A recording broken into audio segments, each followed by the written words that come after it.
Buenas noches, queridos y amables televidentes. Bienvenidos a su programa, ni más ni menos, hoy dentro de la justicia, con ustedes Chesnel Calcaño.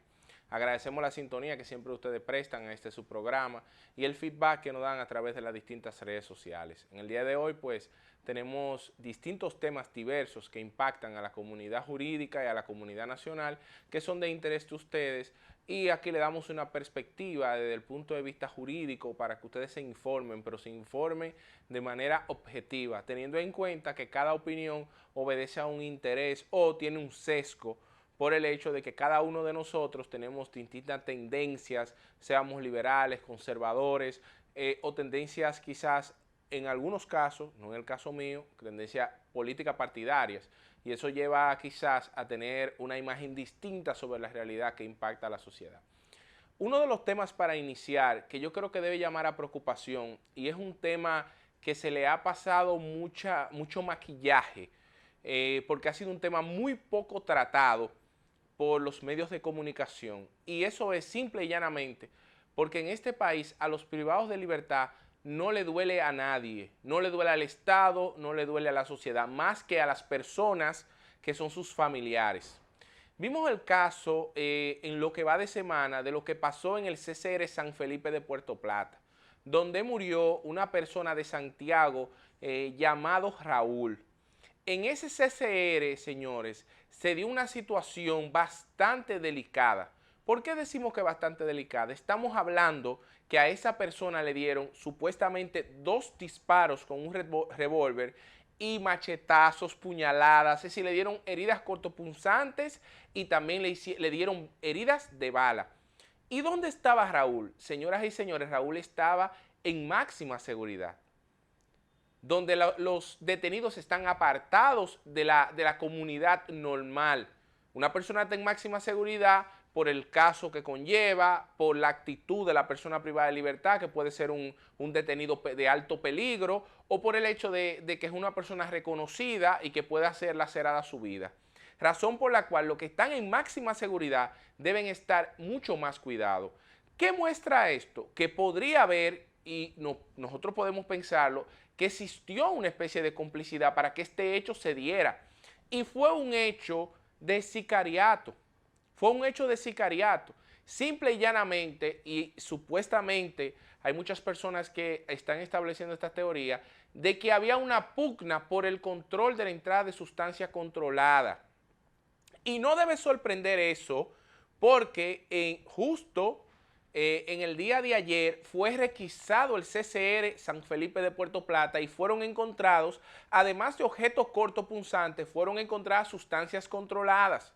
Entonces quiere decir que dentro de ese CCR hay sustancias controladas. Pero debo decir que este problema que está aconteciendo en el CCR San Felipe de Puerto Plata no es ajeno con otros CCRs que están en el país, donde hemos recibido información de primera mano que la mayoría de esos CCRs se ha pasado el control del interior y la seguridad a grupos ligados a los detenidos.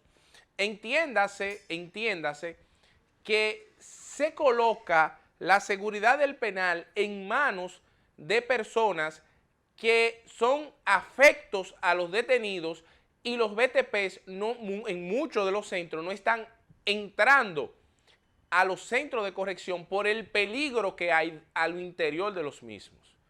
Yo dialogaba esta semana con un amigo abogado y me decía que muchos de sus detenidos, cuando le dan prisión preventiva, prefieren decirle al juez que lo manden para una cárcel pública, y no por el hecho ya de que en la cárcel pública hay celulares, hay sustancia controlada, hay comodidades. No, porque ya eso también está en los CCR, en los centros de corrección y rehabilitación, ya hay muchos, y no es una información mía que me la he inventado, es que cada vez que se hacen requisas dentro de los centros, se encuentran armas ilegales, se encuentran innúmeras armas blancas de fuego y se encuentra mucha sustancia controlada. Vimos unas imágenes de lo que pasó en Kosovo, donde aunque es pública se encontraron muchísimos objetos cortopunzantes, pero también en el CCR Vista del Valle de San Francisco también se encontraron sustancias y objetos cortopunzantes. ¿Por qué nosotros estamos llamando la atención de esto? Llamamos la atención porque lamentablemente este problema se le ha ido de las manos a la Procuraduría. Y hemos visto que la Procuraduría ha querido poner en funcionamiento la nueva ley de régimen penitenciario, colocando BTPs como directores hasta en las cárceles públicas, pero no tienen el personal suficiente para colocar la seguridad completa de esos centros. Entonces, este proyecto que inició Radamés Jiménez y que lo continuó Domínguez Brito e intentó en un momento Jean Alain también continuarlo, pero vimos lo que pasó con la Nueva Victoria. Ahora ese edificio enorme se está desgastando, destrozando, simplemente porque hay un proceso penal abierto. Es decir, nosotros no podemos habilitar y compungir a esos ingenieros que se les pagó el dinero del Estado Dominicano a que culminen sus ubicaciones y poner aunque sea una ala de ese centro a funcionar, porque no puede ser que se van a perder, señores, cerca de más de 1.000 millones de pesos que se invirtieron en ese centro. Pero ha pasado en esta gestión que lamentablemente, señores, todos nosotros tenemos detenidos porque somos abogados privados y representamos personas. Antes en un CCR eran de alguna manera personas de alta alcurnia o de buena entrada económica que podían tener un teléfono dentro de los CCRs. Ahora cualquier detenido tiene un teléfono celular dentro de un CCR. El problema no es el que chatea con su familia. El problema no es el que chatea con el abogado, llama al abogado. No, ese no es el problema. El problema es el que utiliza la comunicación celular para cometer delitos fuera de los centros de corrección o para articular tramas fuera de los centros de corrección. En ese caso de San Felipe, Puerto Plata, fue algo tan premeditado que se fingió un motín. El motín tal no se dio. Raúl, que resultó muerto, vivía con otra persona en la celda de máxima seguridad y esa otra persona no le hicieron nada, solo a Raúl, porque era la intención de darle muerte. Y esas dos personas que pusieron ahí, que eran los responsables, señores, eso no se cree.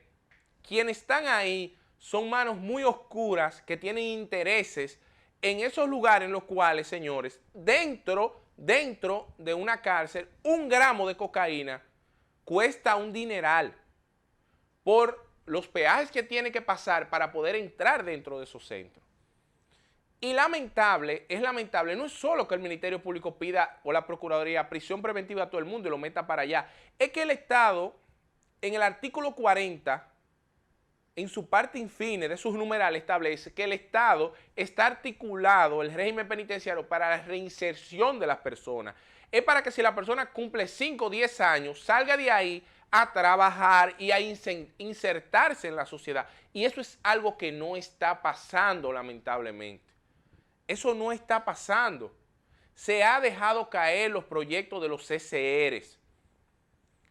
Los BTPs son mal pagos, le pagan una cantidad ínfima de dinero, cuando la mayoría de ellos son del sur y tienen que hasta para desplazarse una vez al mes gastar quizás hasta la mitad de su sueldo o más para poder llegar a sus hogares. Entonces, es un proyecto que lamentablemente lo hemos dejado caer. Y me llama mucho la atención y me preocupa el hecho de la poca mediatización que ha tenido esos hechos, que lo estamos viendo como normales. Cuando antes en los CCR no pasaba nada. No pasaban estos hechos, daban hechos aislados, pero no así hechos como estos, que preocupan. Tomando en cuenta el hecho que aquí en el CCR La Isleta, hace unos meses también, mataron a una persona, un interno mató a otro interno. Y todo el mundo sabe lo que se dice que pasó ahí, lo que se movió alrededor de ese proceso. Algo también que debió ser investigado y que como fue un privado de libertad que se murió, pues eso no le importa a nadie, lamentablemente lo llora a su familiar y sus afectos, pero a las autoridades no le importa, porque aquí lo único que importa es meter a la gente presa, pero no que se dé realmente la reinserción. No tenemos una autoridad responsable que realmente quiera eso, que se dé la reinserción. Y hablando de responsabilidad y de irresponsabilidad, qué lamentable lo sucedido en la provincia hermana de Higüey. No me refiero a ese embate del huracán Fiona, no. Me refiero al hecho de la señora envejeciente de la tercera edad que viendo un video en el cual a ella le ponen, literalmente le ponen 2 maletas rojas con sustancia controlada y el fiscal le pide prisión preventiva a esa señora.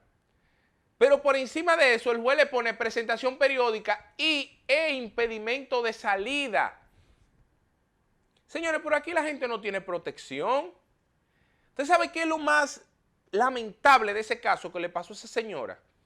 Es que esa señora tiene cáncer y ella iba a ir a Bruselas a darse tratamiento por el tema de su cáncer. Y ahora la señora está obligada a morir en la República Dominicana porque ella no tiene el dinero para darse sus quimios y darte tratamiento.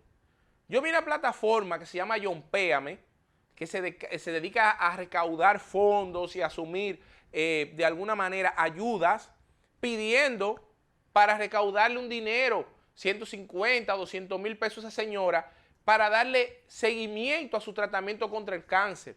Pero a mí me sorprende cómo la Procuraduría a este momento no ha dado, señores, no ha dado una declaración diciendo que a esa señora se le archivó el proceso porque se ve, como dice, una imagen vale más que 1000 palabras, que ella no tiene nada que ver con ese hecho, sino que se continúa de manera persistente porque al final de muchas personas, si hay que decirlo, no le importa al que someten. Lo hacen hasta para cuidar su ego propio o sus intereses. No investigan, no verifican los procesos.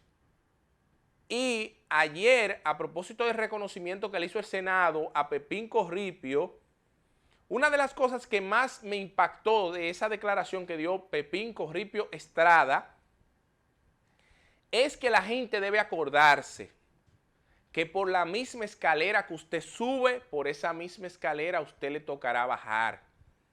Y era lo mismo que decía Joaquín Balaguer Ricardo, expresidente de la República y expresidente del Partido Reformista Social Cristiano. Cuando tú vayas subiendo la escalera del palacio, no mires con desdén al que va bajando, porque 4 años después te tocará a ti bajar las mismas escaleras. Y lamentablemente, cuando nosotros no hacemos un llamado de atención a este tipo de situaciones, el caso de Raúl, que lo matan privado de libertad por intereses oscuros ligados al dinero que se mueve en los centros de corrección y en las cárceles en general. Y el caso de esa señora que con cáncer va a Bruselas a darse un tratamiento y unos desaprensivos clonan los tickets de las maletas de ella y se lo colocan a 2 maletas con sustancia controlada, que todo el mundo sabe que esas maletas no salieron y fueron detectadas porque ahí faltó gente por pagarle peaje.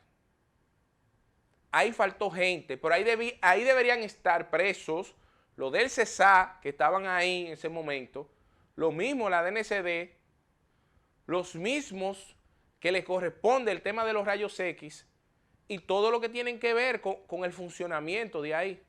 Pero esa de la que se pueden agarrar porque no pasaron por go, como dice uno, y las constantes maletas y maletas que se montan en las panzas de los aviones de manera directa y se envían fuera de este país.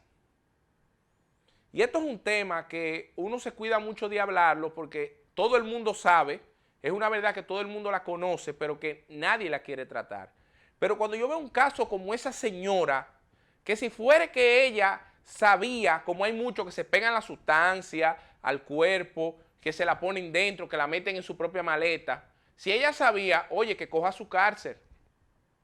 Pero si ella no tenía nada que ver, irresponsable, y tú estás viendo en un video que esa señora, que puede ser tu mamá, no tiene que ver con eso, por Dios, archívale esa causa y justifica eso. Y tú juez que tú lo ves, recházale esa medida de coerción. Y otra gente dirá, bueno, la dejó en libertad, por lo menos, no le puso prisión preventiva. No, pero nosotros tenemos que cansarnos aquí de que se haga a lo mínimo por no tomar responsabilidades. Y esos son los mismos actores judiciales que cuando un familiar de ellos tiene problemas, usted lo ven visitando despachos y buscando personas para que hable con Juan o con Pedro, para que le ayuden a su familiar. Porque es que los seres humanos nada más pensamos de nuestro interés. Como me dijo a mí una persona una vez, mi hermano, a mí no me interesa si le está yendo mal o bien a nadie, solo me interesa echar lo mío hacia adelante. Y yo le decía, es cierto, tú tienes que echar lo tuyo hacia adelante, pero siempre tienes que ver a tu alrededor. Porque si los que están a tu alrededor no crecen en la misma proporción que tú creces, lamentablemente ese crecimiento tuyo está fofo. Porque al final de la jornada, señores, no podemos dejar de lado que al final de nuestra vida todos nos vamos de acá. Mire el señor Pepín Corripio que le dan ese merecido reconocimiento. Pero en cualquier momento se despachará en la República Dominicana con la noticia de que ya él partió. Porque todos hemos de morir. Y es importante que nosotros hagamos la cosa con responsabilidad, que muchas veces nos cuesta, Otro tema que me llama a mí poderosamente la atención es el tema de educación. Señores, se está haciendo una auditoría por parte del Ministerio de Administración Pública al Ministerio de Educación, donde se habla que en la sede central había una nómina de 8,000 empleados. Yo no sé cómo caben tanta gente en ese edificio. Pero siendo justos, debemos decir que ese problema del Ministerio de Educación, eso ha sido recurrente en todos los gobiernos, porque el 4% desde que entró en vigencia, lamentablemente se ha gastado en escuelas, estructuras, y se ha gastado en despilfarro, comprando a suplidores butacas que no se entregan, libros que no sirven de nada. Recordamos aquellos textos integrados de Melanio, porque aquí todo el que llega al ministerio, señores, con ese gran dinero que tiene ese presupuesto, empieza a encontrar un sinnúmero de lambiscones que le empiezan a decir, usted puede ser presidente de la República, y todo el que ha pasado por el Ministerio de Educación, inicia un proyecto presidencial con el dinero del ministerio y empieza a nombrar compañeritos en los diferentes y enlaces en los diferentes pueblos para que le articulen el proyecto presidencial. Es decir, eso no fue solo un tema de Fulcar, para que venga mucha gente, muchos moralistas ahora a decir, no, espérate, Fulcar de todos 2 años acabó con el ministerio. No. Vienen administración tras administración acabando con eso. Recordamos nosotros que en una administración habían escuelas que nada más tenían una puerta, tenían 4 y 5 porteros, que de esos porteros que iban no sabían cómo turnarse para abrir la puerta, porque la escuela tenía una sola puerta, tenía 5 y 6 porteros nombrados. Y ahí había un grupo de maestros que participaron en un concurso que todavía no los nombran. Aquí se necesitan más maestros para las escuelas, pero aquí también se necesita que se creen el nivel de exigencia, porque lamentablemente debo decir, soy una persona muy crítica con educación, pero respeto mucho el trabajo de los maestros porque se explotan. A mí que me diga que los maestros ganan bien, mira, ese es el trabajo, uno de los trabajos más mal pagos de este país, igual que el trabajo de los médicos y de los policías y militares. Los maestros necesitan más formación, más posibilidades de estudio, y un maestro que tenga que durarte 8 horas dándote clase y que tenga después que está pasando un registro digital o escrito y planificar en qué momento puede estudiar. Pero cuando además ese maestro tiene que pluriemplearse porque el sueldito que le pagan en ese centro de educación no le permite satisfacer una canasta familiar, señores, que ya según el Banco Central ronda más de 43,000 pesos, que no solo gana todo el mundo en este país.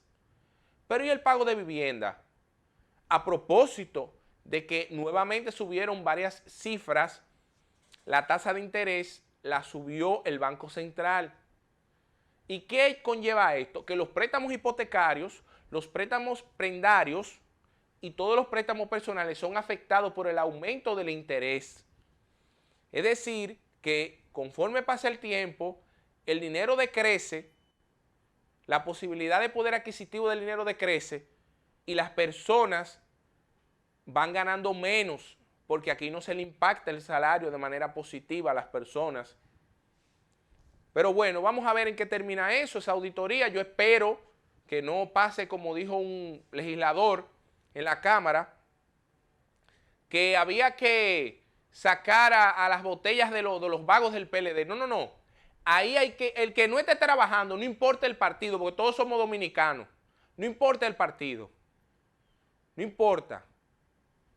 Que sé que quienes hay más ahí no son PLDistas, deben ser PRMistas, porque Roberto Fulcado duró 2 años ahí.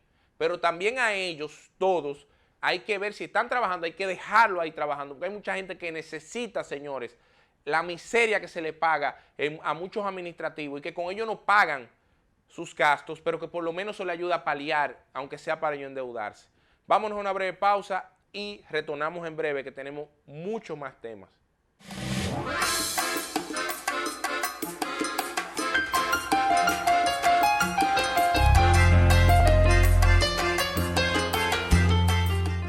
Gracias por mantener la sintonía con este su programa, ni más ni menos, Chesnel Calcaño con ustedes. Antes de la pausa le decía que venían más temas de interés. Hay un tema que es del ámbito jurídico que me gustaría mucho comentarlo con ustedes a propósito de una situación que es un germen, a mi juicio. Digo que un germen porque ha pasado en la provincia de Santo Domingo, ha pasado en el Distrito Nacional, pero ya lo estamos viendo en la ciudad de Santiago. Se dio en un caso y vemos que se está repitiendo. ¿A qué nos referimos? Nos referimos a las variaciones de medida de coerción que se dan en juicio luego de condenas. Es decir, me explico, una persona entra al juicio en estado de libertad, aunque todo el mundo entre en estado de libertad, aunque esté detenido. Es decir, una persona no puede estar esposada en su juicio, tiene que estar libre, tiene que sentirse y acudir libre.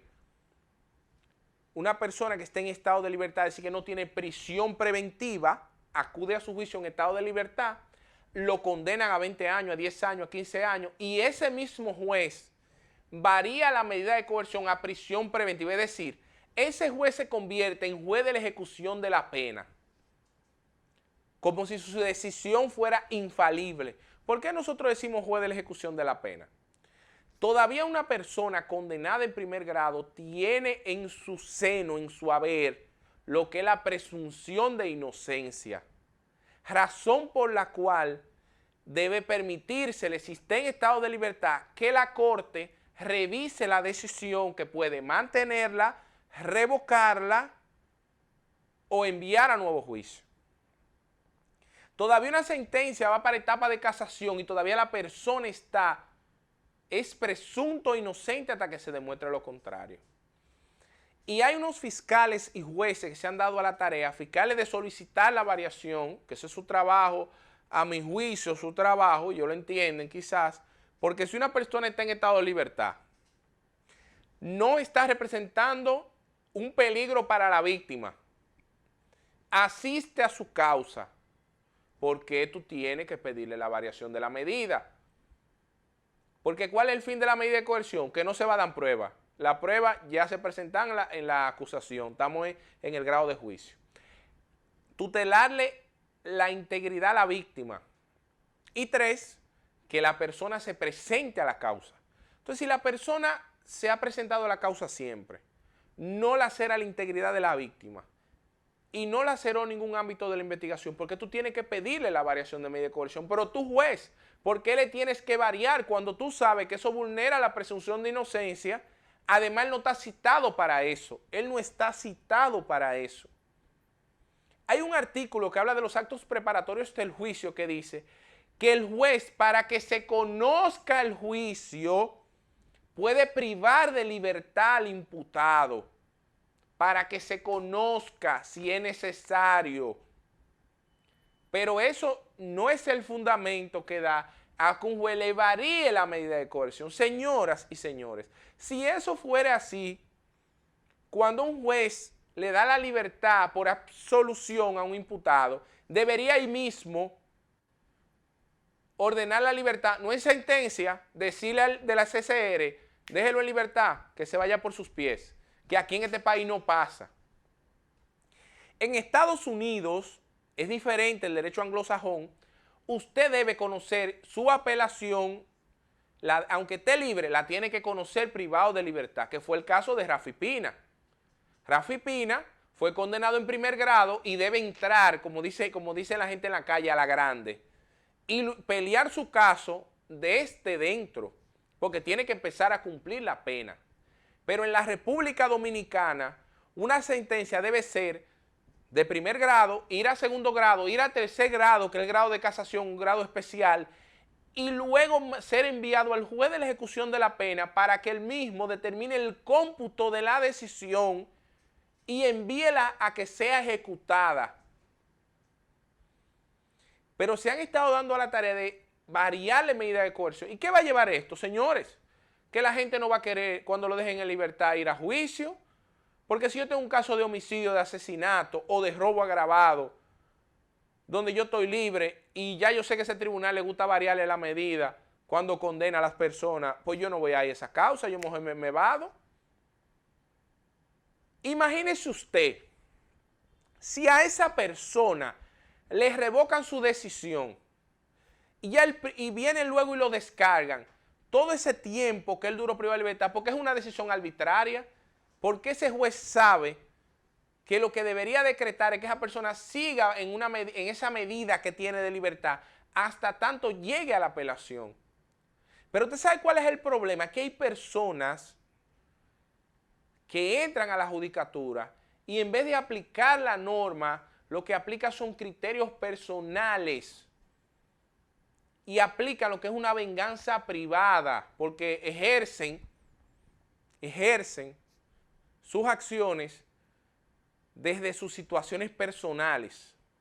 Y yo estoy leyendo un libro de Mario Rajoy que se llama Política para Adultos, libro que lo inicié hace unos pocos días.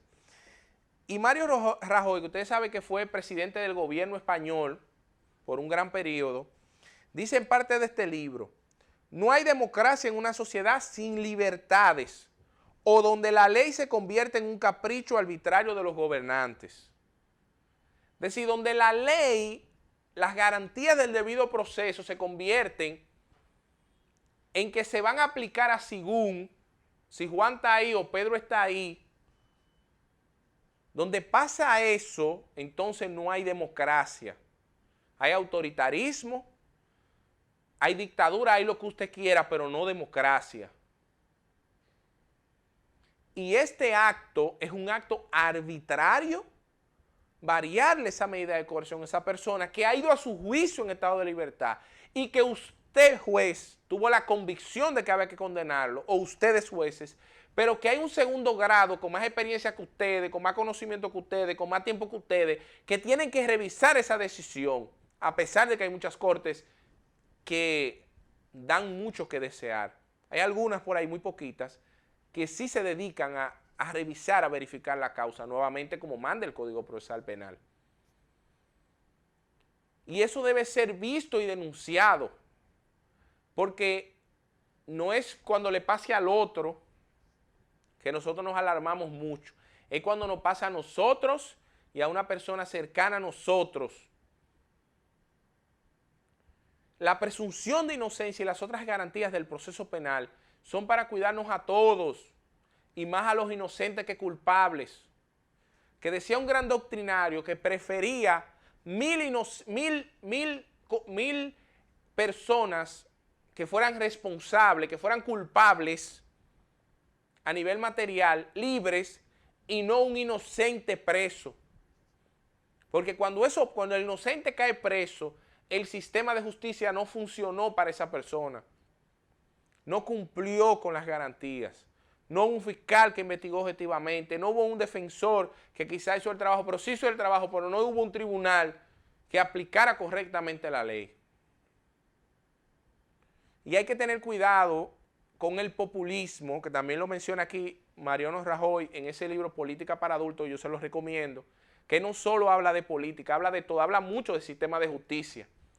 Y habla de un mal que ha sido contagioso en Latinoamérica y América Central, que es el uso de la justicia o herramienta de persecución para fines políticos e instrumentalizar la justicia para fines políticos. Miren el caso de Brasil. Señores, decía un amigo que lo que muestra lo que pasó el domingo en Brasil es que Bolsonaro no estaba tan mal y Lula no estaba tan bien.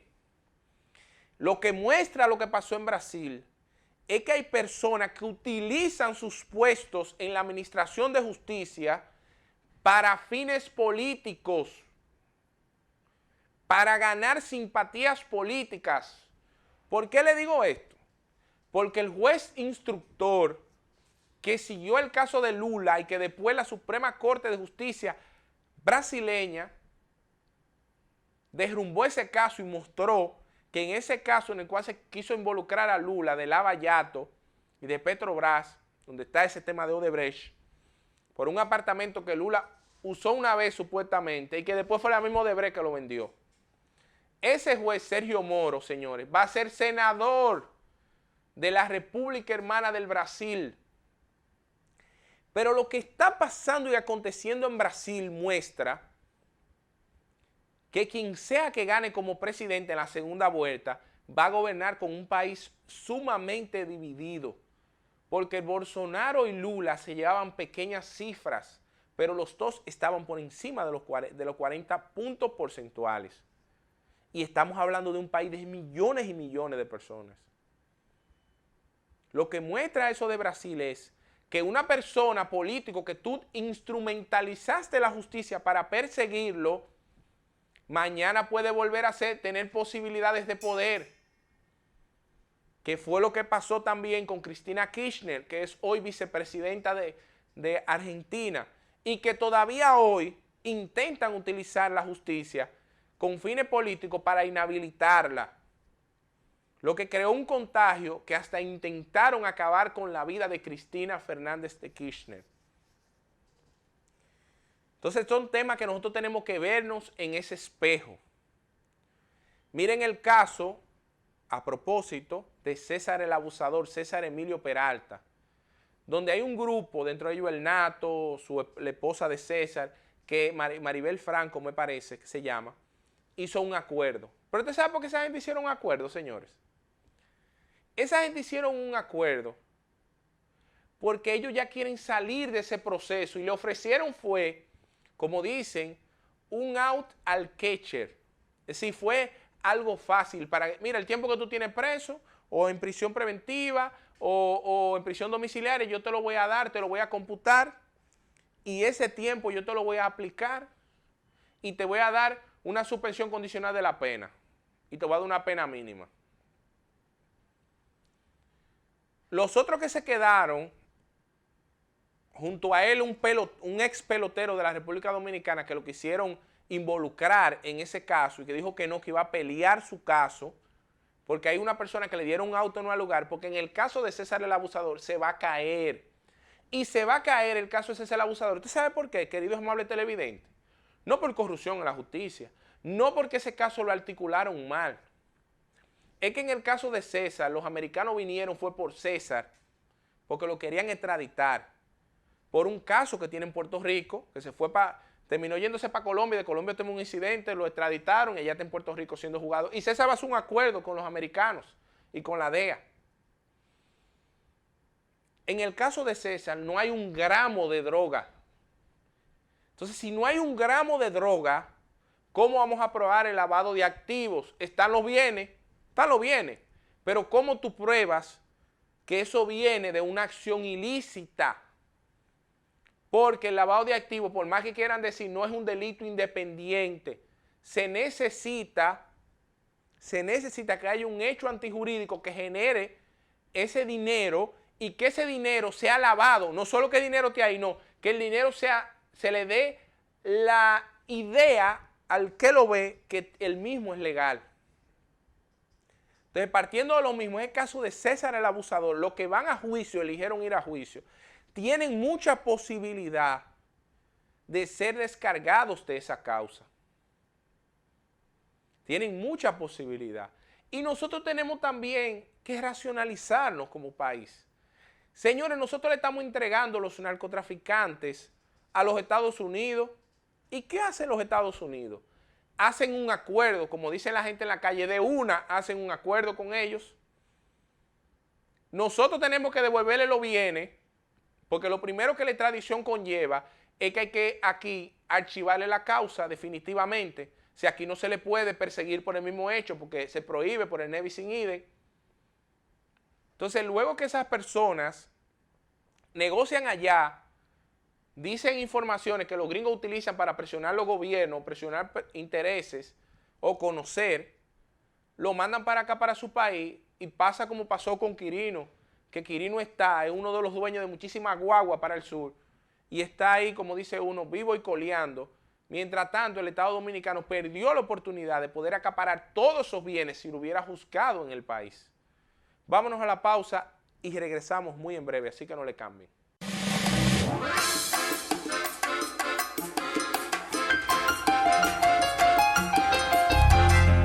Gracias por continuar con nosotros. Hay un tema que brevemente, antes de irnos por el día de hoy, quiero comentarles, y es el tema del Intran. Vemos que Hugo Veras, que es el nuevo director de la Intran, tiene muy buenas ideas, porque a él le gusta eso, ese tema de los autos y demás, y el tema del tránsito. Y ya se le dio un buen tiempo, señores, a los motoristas, o como le dicen en otros lugares, los motorizados en otros países, para que se registraran. Donde lo que había que pagar era un impuesto, me parece, de 500 pesos o algo, para que usted tuviera con su placa aquí en el casco, y que usted tuviera su motocicleta registrada. Ya la Intran está, junto con la DGCET, está fiscalizando. Y da vergüenza escuchar al que dirige los motoconchistas que están persiguiendo, que es una persecución selectiva, que los padres de familia. Señores, nosotros tenemos que, de alguna manera, subyugarnos a la ley. Nosotros tenemos que respetar la norma. Es lamentable que en este país haya que pagar en este tiempo, no sé por qué la DGI no ha hecho el anuncio, siempre se pagaba la placa, ahora iniciar en octubre, eso se ha estado atrasando, no sé qué pasa. Y todavía hay gente, señores, que le dan 3 meses, 90 días, y en enero, febrero, tienen que multarlo porque no lo compran. Ande usted por las reglas. Eso le permite a usted que cuando lo paren, el otro día me paró un DGCET y me pidió seguro, tenga el seguro, matrícula, tenga su matrícula. Usted tiene licencia, tenga su licencia. Pues llegó la casualidad que 3 días después, nuevamente me hace parar y de que me dice, no, usted está completo, siga su camino. Y ahí usted no tiene que pelear, ahí no le tienen que poner multa, ahí no le tienen que decir nada a usted porque usted está cumpliendo con la norma. Y si fueran millones de pesos que usted tiene que pagar para registrar su motocicleta, señores, son menos de 1,000 pesos, regístrela. Es importante que se regularice el tránsito. Se habla de colocar semáforos inteligentes para que no tengamos que tener un semáforo y abajo un AMET o un DGCET, que lo que hace es que trastorna el tránsito. Y a propósito de eso, es verdad que los retenes son ilegales. Es verdad que también, por otro lado, es necesario que se tenga seguridad. Pero, por favor, es un poquito molestoso que se coloquen en horas pico, en la hora que uno viene de trabajar o va a trabajar, donde no anda delincuente en la calle, sino anda gente seria trabajando, que haya tanto detenimiento en muchas calles simplemente para bajar el tránsito y preguntarle, ¿tiene más de fuego? ¿No tiene más de fuego? Ok, siga su camino. Eso hay que buscar otra manera de hacerlo, porque así me parece a mí que no es muy efectivo. Pasen buenas noches, muchas gracias por su sintonía y mañana nos vemos aquí ni más ni menos dentro de la justicia. Gracias, pasen buenas noches.